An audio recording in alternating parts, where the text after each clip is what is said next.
Dear student and parents, सैनिक school द्वारा ई counselling के लिए अभी एक नया इंस्ट्रक्शन ऐड किया गया है, जिसके बारे में मैं आपको डिटेल से समझाने वाला हूँ। इसमें सैनिक स्कूल की जो ई काउंसलिंग है, इसके लिए हमें क्या प्रोसेस फॉलो करनी है, ये डिटेल इसमें मेंशन की गई है। अगर आपको ई काउंसलिंग के बारे में अच्छे से समझना है तो लास्ट तक की वीडियो आपको ध्यान से देखना पड़ेगा, तभी आपको अच्छे से समझ में आएगा कि ई काउंसलिंग की प्रोसेस हमें कैसे कंप्लीट करनी है।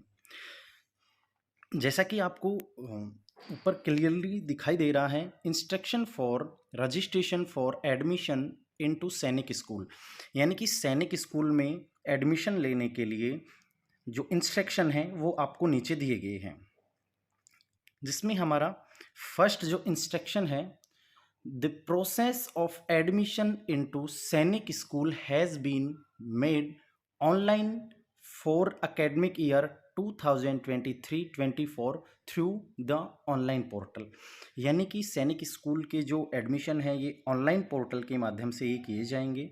और सेकंड जो इसमें हमारा इंस्ट्रक्शन है, AISSEE all India Sainik school entrance examination 2023 qualified candidate, यानी कि जो कैंडिडेट क्वालिफाई हो चुके हैं, are required to register on the all India Sainik school admission counselling.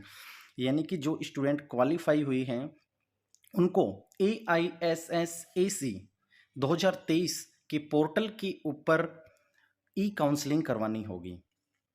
Next जो इसमें इंस्ट्रक्शन इसमें ऐड किया गया है, instruction number third, the registration process for AISSAC 2023 counselling will commence on or after 6 March 2023। यानी कि जो काउंसलिंग की जो प्रोसेस है, या तो वो 6 मार्च को स्टार्ट होगी या 6 मार्च के कुछ दिनों बाद ये स्टार्ट हो जाएगी।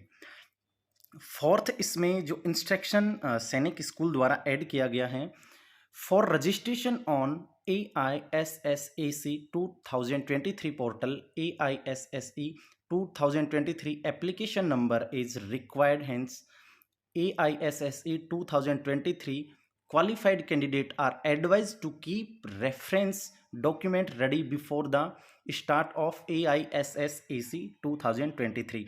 यानी कि जिन कैंडिडेट ने सैनिक स्कूल का एग्ज़ाम क्वालिफाई किया है उनको ई काउंसलिंग के लिए जो रिक्वायर्ड डॉक्यूमेंट्स हैं वो उनको रेडी रखने, यानी तैयार रखने पड़ेंगे। अब मैं आपको ये बताऊंगा कि डॉक्यूमेंट्स आपको क्या क्या तैयार रखने हैं।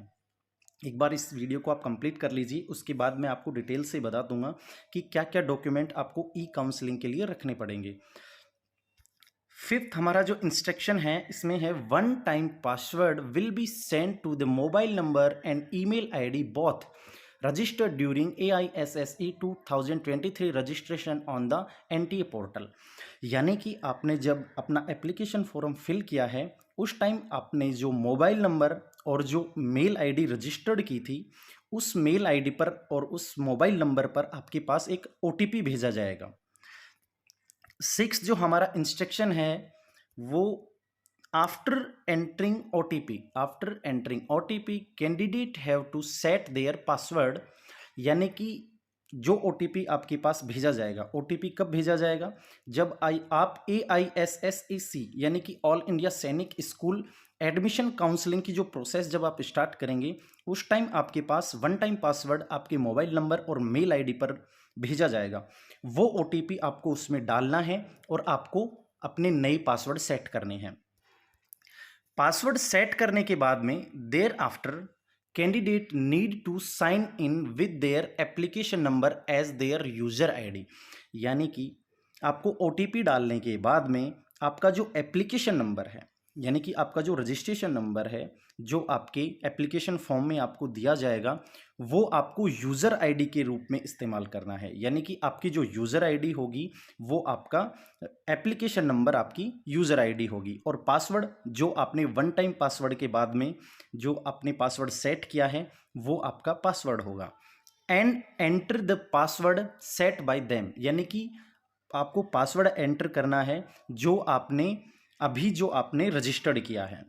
Candidate are advised not to share their password with anyone and are also requested to note their password properly for future e counselling process. यानी कि जो आपने रजिस्ट्रेशन नंबर जो आपका है रजिस्ट्रेशन नंबर, और इसके अलावा जो आपका पासवर्ड जो आपने सेट किया है वो आपको किसी जगह आपको नोट कर लेना है, अपनी नोटबुक में नोट कर लेना है, जिससे आप पासवर्ड ना भूलें और इन फ्यूचर आपको जब ई काउंसलिंग की प्रोसेस में अगर दोबारा यूज़ करना पड़े तो आपको वो समस्या क्रिएट नहीं हो। और ये तो सबसे अच्छी बात है कि पासवर्ड तो आपको लिख ही लेना है, नहीं तो अगर आप भूल गए तो फिर दोबारा से दिक्कत आएगी, इसलिए पासवर्ड सभी को अपना नोट डाउन कर लेना है। सेवंथ जो हमारा इंस्ट्रक्शन है, upon successful sign in the candidate details will automatically be fetched from the database of AISSE 2023 registration. यानी कि जब आप सक्सेसफुली साइन इन कर लेंगे तो आपकी जो डिटेल है वो डिटेल आपकी ऑटोमेटिक, जब आपने जो रजिस्ट्रेशन किया था रजिस्ट्रेशन में जो डिटेल डाली थी वो डिटेल ऑटोमेटिक आपके ई काउंसलिंग के जो पोर्टल है जब आप साइन इन करेंगे उस पर ऑटोमेटिकली वो डिटेल फैच हो जाएगी। यानी कि आपको डिटेल मेंशन करने की ज़रूरत नहीं है, आपको चेक करनी है बस। Candidates will be asked to reconfirm the details, यानी कि डिटेल जो ऑटोमेटिक फैच होगी तो उसको आप रिकन्फर्म भी कर सकते हैं। Only after confirmation of detail the candidate registration will be considered successfully. यानी कि आपको अपनी जो डिटेल है वो कंफर्म करनी है और उसके बाद में आपका जो रजिस्ट्रेशन है वो सक्सेसफुली कंप्लीट हो जाएगा। यानी कि आप जो सैनिक स्कूल चूज़ करेंगे, चूज़ करने के बाद में आपको सबमिट कर देना है और आपका ई काउंसलिंग का जो फॉर्म है वो सबमिट हो जाएगा। अब सबसे ज़्यादा इम्पोर्टेंट, यानी कि जो ई काउंसलिंग का जो सबसे इम्पोर्टेंट पार्ट है वो है आपका इंस्ट्रक्शन नंबर 9। इंस्ट्रक्शन नंबर 9 जो है वो सबसे इम्पोर्टेंट पार्ट है, इसको ध्यान से समझना है। Candidate not registering on AISSEC 2023 portal, यानी कि यदि आप ई काउंसलिंग नहीं करते हैं, will not be considered for the allocation of seats in any of the सैनिक schools including न्यू सैनिक स्कूल। यानी कि अगर आप ई काउंसलिंग की प्रोसेस कंप्लीट नहीं करते हैं, यानी कि जो स्टूडेंट क्वालिफाई हो चुका है और जो ई काउंसलिंग की प्रोसेस कंप्लीट नहीं करता है तो उसको किसी भी ओल्ड सैनिक स्कूल और किसी भी न्यू सैनिक स्कूल में सीट अलॉट नहीं की जाएगी। यानी कि यदि आपने ई काउंसलिंग नहीं की है तो आपकी जो प्रोसेस है वो आगे नहीं बढ़ेगी, यानी कि ना तो आपको मेडिकल के लिए बुलाया जाएगा और ना ही आपको कोई सैनिक स्कूल में सीट मिलेगी। इसका मतलब ये है कि जितने भी स्टूडेंट हैं जो क्वालिफाई हुए हैं, चाहे वो क्लास 6th में हो या फिर चाहे क्लास 9th में हो, उन सभी के लिए ई काउंसलिंग करना बहुत ज़्यादा ज़रूरी है। इसलिए सभी विद्यार्थियों को ई काउंसलिंग करना ज़रूरी है।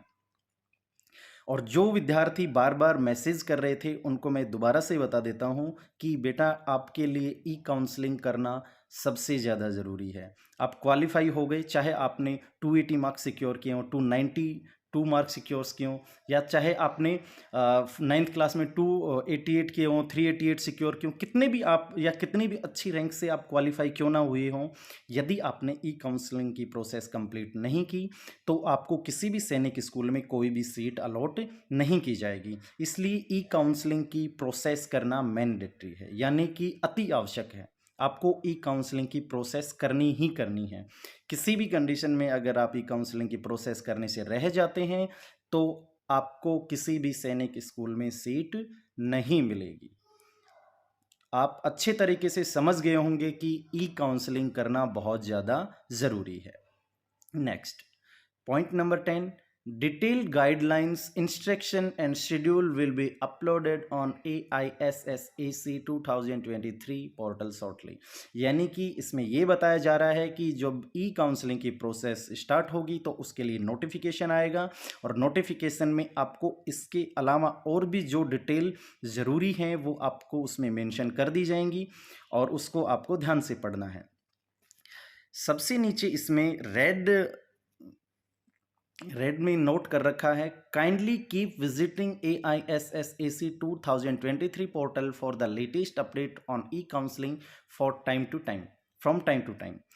यानी कि आपको ई काउंसलिंग के लिए जो all India Sainik school admission counselling की जो वेबसाइट है उसको टाइमली आपको चेक करते रहना है कि ई काउंसलिंग कब स्टार्ट होगी। तो ये चेक आपको नहीं करना है, हम आपके लिए हैं। हम आपके लिए सबसे जल्दी नोटिफिकेशन, सबसे जल्दी आपको ये इन्फॉर्मेशन आपको प्रोवाइड करवाएंगे। और ये मैं इंश्योर करता हूँ कि जो हमारे यूट्यूब चैनल को रेगुलर देख रहा है, जो हमारे वीडियो रेगुलर देख रहा है, उनको बिल्कुल भी प्रॉब्लम नहीं होगी, उनको ई काउंसलिंग में किसी भी तरीके की प्रॉब्लम नहीं आने दी जाएगी। और इसके अलावा मैं आपके लिए हेल्पलाइन नंबर भी इसमें ऐड कर देता हूँ, तो अगर आपको कोई प्रॉब्लम होती है तो उस पर आप कॉल कर सकते हैं। और अभी तक जितने भी कॉल मेरे पास आए सभी का मैंने सेटिस्फेक्शन वाला जवाब दिया है। और आपको किसी भी तरीके की ई काउंसलिंग में प्रॉब्लम नहीं होगी। आप हमारे यूट्यूब चैनल पर रेगुलर बने रहें। इसलिए मैं आपको दोबारा रिपीट कर रहा हूँ कि यदि आपने काउंसलिंग नहीं की तो आपको किसी भी सैनिक स्कूल में कोई भी सीट नहीं मिलेगी। इसलिए ई काउंसलिंग करना बहुत ज़्यादा ज़रूरी है। आई होप आप अच्छे तरीके से समझ गए होंगे कि ई काउंसलिंग क्या है और इसकी प्रोसेस क्या है। और जैसे ही ई काउंसलिंग की प्रोसेस स्टार्ट होगी तो आपको नया नोटिफिकेशन मिल जाएगा, जिसको देखकर आप अपनी ई काउंसलिंग की प्रोसेस कंप्लीट कर सकते हैं। धन्यवाद।